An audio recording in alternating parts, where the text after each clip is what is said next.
chains in the dust. The red sun of planet Virion hung low in the sky, burning hot across the dry wastelands. Dust blew across the empty train tracks, where no one ever walked except machines and scavengers. A sound broke the silence. A soft cry. Chained to the steel rails was a young alien woman.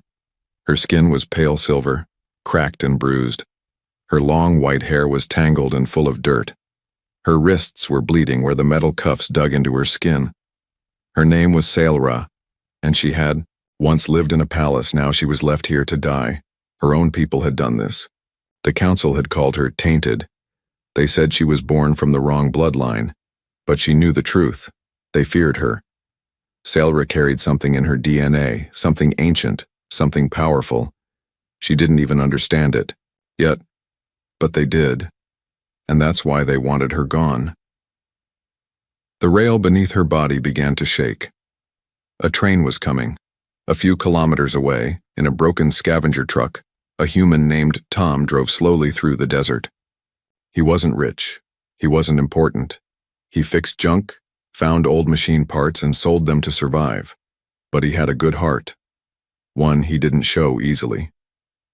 Tom stopped when he saw movement near the tracks. Through his dusty goggles, he saw a shape. A body? He muttered, stepping out of the truck. He ran closer and froze. It wasn't just a body. It was a living girl, alien, chained down, and her eyes were open, full of pain and fear. "What the hell?" he whispered. Sailra saw him. A human. She had only heard stories about their kind. Some said humans were wild, unpredictable, and sometimes kind. But what could he do now? The train was coming. The sound grew louder. The rail shook under her. She closed her eyes. This is it. This is the end. Then, a shout. "Hey! Hold on!" Tom dropped to his knees beside her, pulling. At the chains, they were locked with a strange alien seal. His tools wouldn't work fast enough. "Come on," he said, sweating as the sound of the train grew closer. Sailra opened her mouth. Her voice was dry and cracked. "Leave me." "No damn way," Tom growled. He pulled out a small laser torch from his belt. "Just hold still." The train roared into sight, huge, fast, metal on metal. Tom cut at the chain. Sparks flew. He threw his body over hers just as, whoosh, the train rushed past, shaking the ground, missing them by inches. Dust exploded around them. Sailra couldn't breathe. Then she felt something warm. The human had covered her with his body. He looked down at her. "You alive?" She nodded, just once. Then her eyes rolled back and she passed out. Tom carried her to his truck and laid her carefully in the back. "You better not die on me after all that." As he drove away from the tracks, he looked back once. Someone had chained her. There, that wasn't an accident. That wasn't war. That was murder. Back at his workshop, a half-buried structure made of scrap, Tom cleaned her wounds and covered her with a thermal blanket. The alien girl didn't wake, but her breathing was steady. Tom sat beside her with a can of stale coffee in his hand. "I don't know who you are, lady," he said softly, "but someone wanted you dead, and he knew one thing for sure now. He had just stepped into something big." The small alien woman slept on the metal table inside Tom's dusty workshop, wrapped in a torn but warm blanket. Her silver skin had begun to heal where he had cleaned. Her cuts and her breathing was steady now. Tom sat in a corner, resting with one eye open. He wasn't sure who she was, or what kind of trouble he had just invited into his life. But he couldn't forget the moment she looked at him before. The train came. She had already accepted death, but he couldn't walk away. Outside, the winds of the Virion wastelands howled, tossing sand against the junk walls of the shelter. Inside, the old generator hummed quietly. Tom's eyes stayed on her face. Her features were soft, even peaceful now. She looked young, maybe no more than 20 in human years, but her body showed pain far older. Scars on her arms, burns on her wrists, and bruises that had turned deep purple against her pale skin. Hours passed before she stirred. Her fingers moved first, then her head turned toward the warmth of the heater. She blinked, confused, then pushed herself up with a wince. Her voice came out hoarse and weak. "Where am I?" Tom looked up from his seat. "You're safe," he said simply. "You were chained to the tracks. I pulled you out before the train hit." She stared at him for a long moment, then tried to move again but fell back. "Why?" she asked. He frowned. "Because you're not trash. No one deserves to die like that." Silence filled the room. Her hands slowly went to her neck, then wrists, checking if the chains were real or if this was just another trick. When she felt no metal, her shoulders sank. "My name's Tom," he said. "And you?" Her lips parted as if saying her name was difficult. Finally, she whispered, "Sayelra." Tom nodded. "Well, Sayelra, whoever wanted you dead didn't expect me to show up." She looked away, eyes filled with fear and something else, shame. "I don't know who they were," he added quickly, "but I've seen things like this before. People chained and thrown away like junk. It makes me sick." Her voice trembled. "They were my own people. My clan. My family." Tom stiffened. "Family did that?" "They said I was cursed," she continued. "They said my blood, my existence, was a threat to the council. I don't know why. I only remember hearing one thing over and over: she must vanish." Tom stared at her. Not just betrayal. This was planned erasure. Someone powerful wanted her gone, and badly. She winced as she sat up again. "Thank you," she said. "You didn't have to help me. Most would have walked away." Tom gave a half smile. "Yeah, well, I've always had a bad habit of doing stupid things when it feels right." She looked around the workshop. It was filled with spare engine parts, rusty weapons, broken radios, and a dusty cot in the corner. "Is this where you live?" He shrugged. "It's home. Not pretty, but it works. Better than getting eaten alive by sand wolves out there." Sayelra's lips curled slightly. "You saved me, and now you joke. I find it helps keep me sane." She grew quiet again, her eyes focused on a piece of alien tech on the shelf. A glowing disc pulsed softly. Her eyes widened. "Where did you get that?" she asked suddenly. "That?" Tom turned. "Found it in a crashed shuttle years ago. It's useless, I think." She slowly stood, shaky on her feet, and moved toward it. Her fingers brushed the surface, and the disc glowed brighter. A light pulsed under her skin. Tom stepped back. Is that normal?" Sayelra's eyes were locked on the disc. "It's a key. It reacts to my blood. My mother once showed me this symbol before she died. She told me to run if the council ever turned against me." Tom raised an eyebrow. "So this is more than a piece of junk?" She nodded. "Much more." Suddenly, they both heard a faint beep from outside. Tom moved fast, grabbing a scanner. His face darkened. "Someone's approaching, 2 signals armed." Sayelra's voice shook. "They found me." Tom grabbed a pulse rifle from under the table. "Then we're not staying here." He handed her a small pistol and helped her into a dusty coat. "You good to walk?" She gave a firm nod. "I can run." Together, they moved toward the back door of the shelter. As the door slid open, Tom looked back once, then at her. "You sure you're worth all this trouble?" he teased. Sayelra gave him a small smile for the first time. "I hope so." And then, under a blood-red sky, the human and the alien ran into the desert together. Not as strangers anymore, but as 2 people bound by a moment of choice. The desert wind bit at their faces as Tom and Sayelra ran across the sand. The sky was dark now, lit only by the faint orange glow of Virion's twin moons. Tom led the way through broken rocks and forgotten paths, his boots kicking up dust. Behind him, Sayelra kept close, though her body still ached with pain. She didn't complain. She didn't slow down. She was too used to running. But this time she wasn't alone. They finally stopped behind a crumbled satellite dish half buried in the sand. Tom pulled out his scanner again. The red dots had disappeared. Whoever was tracking them had stopped, at least for now. "We'll rest here," he said, breathing hard. "Not safe to go back yet." Sailra sat on a flat rock, clutching the glowing disc she had taken from his workshop. Her silver fingers trembled around it. It hummed softly now, like it recognized her. Tom sat across from her and opened a water flask. "Want some?" She took it without a word and drank slowly. Then, staring at the horizon, she said, "My mother used to say the moons tell secrets when no one's listening." Tom raised an eyebrow. "That so?" She said, "Our blood remembers. Things our minds forget, that some truths are born in silence." He looked at her, noticing the faraway pain in her voice. "What happened to her?"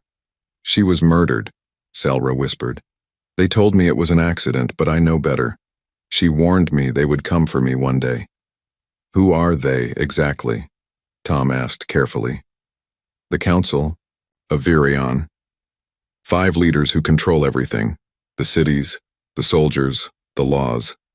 They act like they care about the people, but they only protect their secrets." Tom crossed his arms. "And you're one of those secrets?" She looked at him, her silver eyes glowing faintly. "I carry something in my blood, a genetic marker, something that belongs to the old line, a line older than the Council. Some say it connects to the first terraformers of this planet. My mother told me it was the key to restoring the planet's dying core." Tom blinked. "Wait, you're saying your DNA could fix the planet?" "It's possible," she said, her voice soft but steady. "But the Council doesn't want that. They fear change. They fear losing control." Tom stared at her for a long time. "And so they chained you to the tracks." Sailra nodded once. "It was public shame. If no one found me, the desert would erase me. No trace, no questions." Tom sighed and looked at the sky. "I fix scrap, Sailra. Engines, machines, not planetary conspiracies." "I didn't ask for a hero," she said, almost smiling. "You made that choice on your own." Tom chuckled quietly. "Guess I did." She looked down at the disc in her hand. "This holds coordinates. I think it leads to one of the old sanctuaries, where the old line used to gather. Maybe we'll find more answers there." "You mean we're going to walk into a place the Council tried to bury?" "Yes," she said without hesitation. Tom laughed once, then stood up. "Then we'd better get moving before your Council sends more friends." Before they could leave, a soft sound echoed across the sand. A humming, deep and low.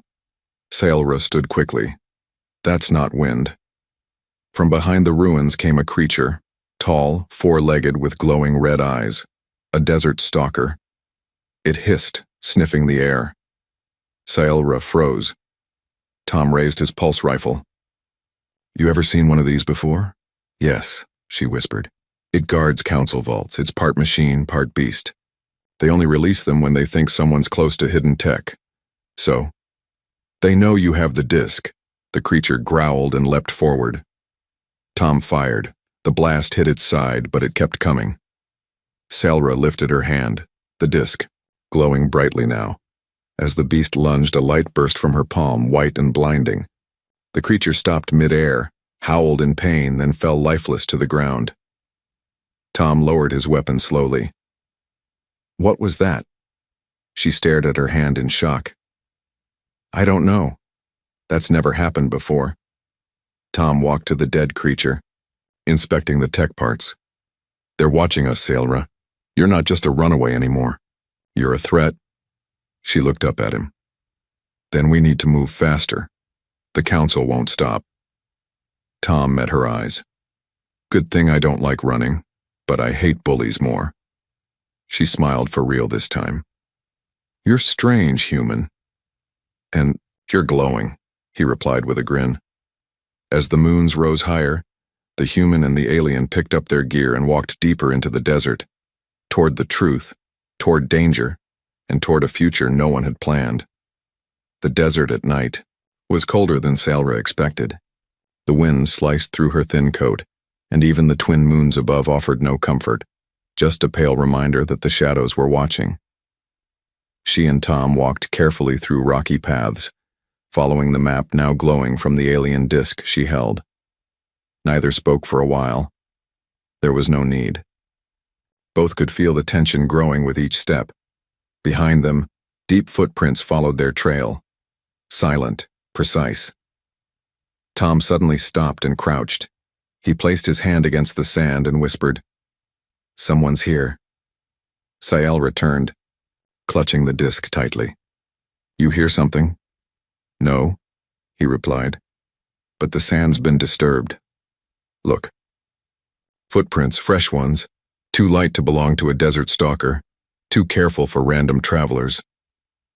Tom's eyes narrowed.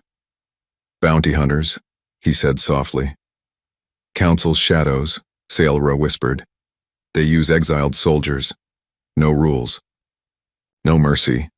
Tom motioned toward a nearby cave carved into the rock wall. "Inside. Fast." They ducked inside the cave just as a faint clicking noise echoed across the sand, like metal against stone.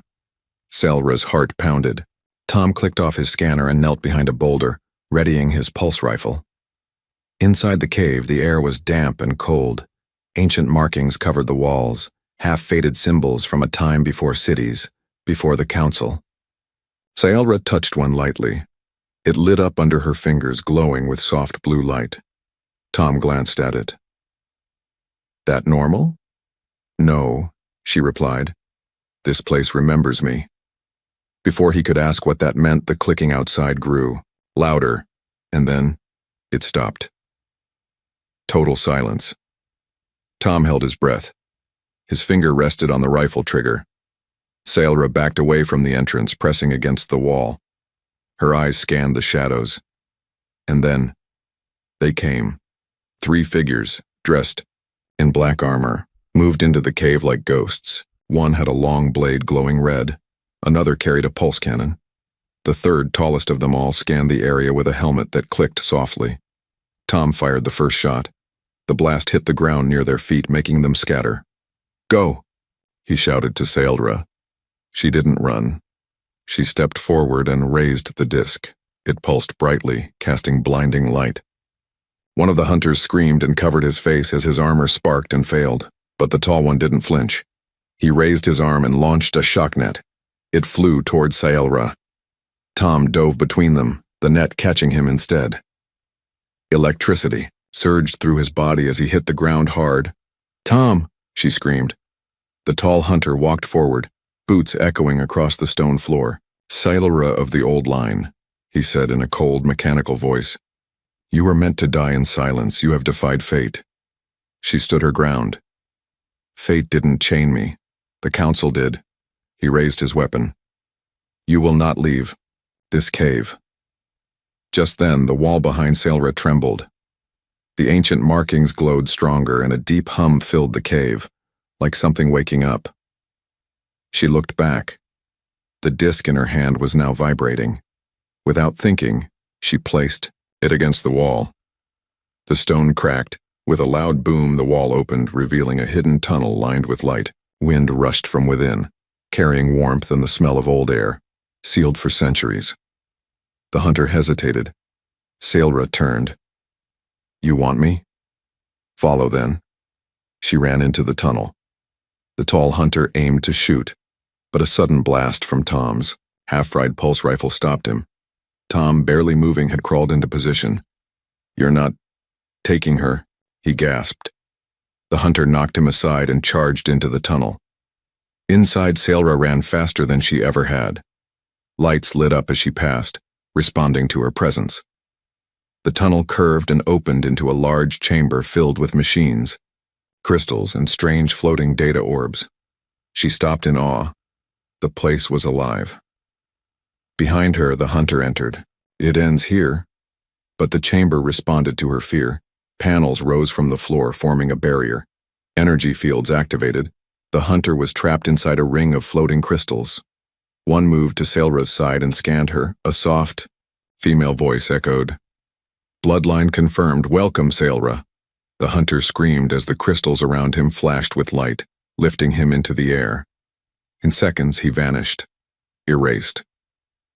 Outside the tunnel, Tom lay groaning. Sailra ran back and knelt beside him. Stay awake, she said, holding his face. You saved me again.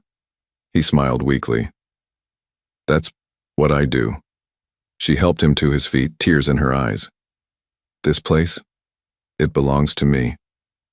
Tom nodded slowly. Then let's use it. Make them afraid for once. And as the wind howled again, the hunted became something new, the beginning of a rebellion. The hidden chamber hummed with strange energy as Sailra stood at its center, still holding the disc that had saved her life more than once. The ancient machines around her glowed, scanning her silently, almost respectfully. Tom leaned against one of the crystal pillars nearby, still breathing hard from the shock he'd taken. His jacket was burned on one side, his hands scraped raw, but he smiled when she looked at him. So, he said through a wince, this is your family's secret basement? Sailra didn't laugh. Her voice was calm, focused. This place was built by the first terraformers, my ancestors. It's not just a shelter, it's a weapon. Tom's eyes narrowed. A weapon? She nodded. They left it here in case the planet fell into corruption. It's a sanctuary, and a warning. The crystals responded again to her presence. One of them floated toward Tom, scanning his body. He flinched, but Sailra touched his arm. It's helping. You saved me. The system knows you. In seconds, Tom's bruises began to heal. The burn on his shoulder faded like smoke. He looked stunned. I could use one of these in my garage. Sailra turned back toward the entrance. But we can't stay. The council will send more, stronger ones. We need to leave, now. Tom limped to a panel and pulled out a dusty map. This tunnel runs under the surface, right to the south ruins. I know a hoverbike stashed there. Before they could move, an alarm rang out inside the chamber. The crystals pulsed red. Sailra gasped. They've found the cave. Above ground, the bounty hunters had returned, with more soldiers, armed hover troopers, and fire drones. The mouth of the cave was surrounded by burning lights, and loudspeakers crackled in a metallic voice. Surrender the target. No mercy will be shown. Inside, Sailra ran to the center console. Her fingers moved across the ancient symbols, faster than even she understood. I can stall them, she said. This place still has power. Tom grabbed his rifle. And I'll make sure they don't get in while you do. She turned and stared at him. You've already done enough. He met her eyes. You're not facing this alone. At the far edge of the chamber, a hidden exit slid open. A steep tunnel led downward, glowing softly. Sailra pointed. Go, start the bike, I'll follow. No way I leave you. But before he could argue more, the wall above shook violently. Blasts echoed down the cave as fire drones drilled through the rocks. Go, she shouted. You can't help me if we both die. Tom hesitated, then finally nodded and ran toward the tunnel. You better be right behind me, glowing girl. Sailra turned back to the ancient console. Seal the inner gate, she whispered. The voice returned. Lockdown initiated. As the attackers reached the upper chamber, massive doors slammed shut behind her. She was sealed in, but safe for now. She ran toward the exit tunnel, following Tom's trail. Above ground, the enemy poured into the cave, only to find walls pulsing with defense fields and traps of light. Some screamed as their weapons melted, others ran. The chamber had become a tomb for those who came to kill her. By the time Sailra emerged into the open air far away, the desert was full of smoke. A line of flames lit the horizon. Tom was already there, standing next to a dusty black hoverbike hidden under a tarp. He smiled when she appeared from the tunnel. Right on time. She didn't stop running. She jumped onto the back of the bike, clutching his shoulders. Drive! Now! The engine roared as they sped across the sand, wind slicing through the heat. Behind them, the cave entrance exploded, flames reaching into the sky. The chamber had destroyed itself to protect its legacy. Tom glanced back. That'll keep 'em busy. Sailra clutched the disc tightly. The council won't stop. Now they'll send enforcers, elite ones. He nodded. Then let them come. She looked at him in surprise. Tom grinned. I fixed machines my whole life. Now I guess I'm helping fix a planet. She smiled, her silver hair whipping in the wind. You're more than that, Tom. You didn't just save me, you chose me. They drove through the desert past burning skies, through sandstorms that glowed with fire. They didn't stop, not once. Behind them was death. Ahead was the unknown. But for the first time since she was betrayed, Sailra felt something she thought she had lost forever. Hope. The desert stretched endlessly before them, but Tom's hoverbike never slowed. It glided over the sand like a bird through smoke, engines humming low under the rising twin suns. Sailra leaned against his back, her arms wrapped tightly around his waist. She didn't speak. Neither did he. Their silence wasn't heavy. It was shared, like a bond born from fire, pain, and escape. The wind bit at their faces, the world, behind them turning into ash and memory. By late morning, they reached the edge of the salt flats, a wide white desert that shimmered like ice.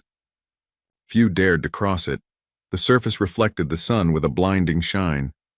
It was here between two jagged rocks that Tom stopped. In the shadow of the rocks lay an old wreck, half spaceship, half bunker, hidden under a thick camouflage net. He jumped off the bike and pulled the cover aside. Welcome to home number 2. Sailra stepped forward carefully, still holding the disc that had become her guide.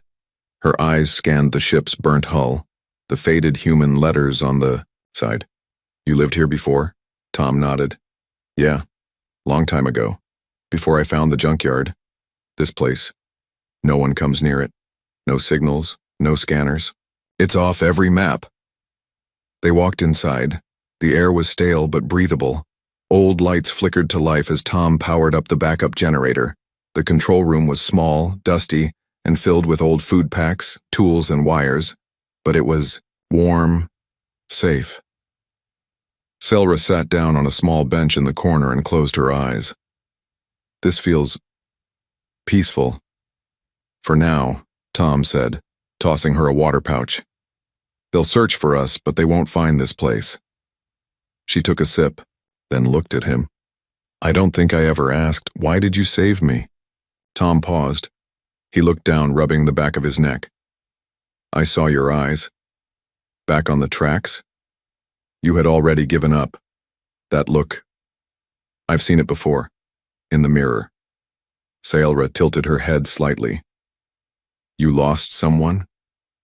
He nodded, once. My brother. Years ago. Got sick. Medicine on this planet is only for those with credits. I had none. He died, and no one cared. After that, I stopped caring too. Until I saw you. She said nothing at first, but then she whispered. Then maybe both of us were saved that day. He sat beside her. What now? The council won't stop until you're gone. You're not safe anywhere. Sailra pulled the glowing disc from her pocket and placed it on the table. There may be one place they can't touch. A sanctuary not of machines or walls, but of people. Tom leaned in. You mean like a rebellion? She nodded slowly. My bloodline carries the memory of the first terraformers, but the knowledge is fragmented. Pieces lost. Until now. She placed her hand on the disc. Instantly, a soft hum filled the room and a blue light projected above it. A map, filled with strange symbols and shifting lines. In the center was a mark glowing red. This, she said, pointing, is where the first voice once lived.